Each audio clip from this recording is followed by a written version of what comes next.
Fractional experts can meet you where you are and what you need. And to go to that question, when do you need one? I think of it in terms of there's a series of questions that you need to ask. And one is, do you have the expertise? There's a lot of CEOs. I work with startups and mid-size, but it really comes down to, do you have the expertise? And some of them will say they've come from finance. But just because they've come from finance and they're the CEO, well, gee, the CEO has a lot more responsibility than finance. Do they have the capacity to do it? Right? Do they have the desire to do it?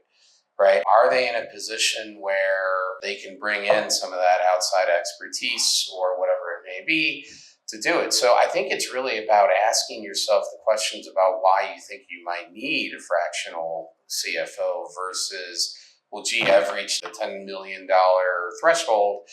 I must need a CFO. Well, that's not necessarily true. To use a silly example, you could be at 50 million, but if you have one transaction a year, well, then maybe you don't need it, right? In which case those frameworks go out the door. But if you view finance or fractional marketing or whatever it may be as a strategic part of your business, very, very important, a partner in your decision-making and all that, that's when all of a sudden bringing in fractional expertise probably makes sense.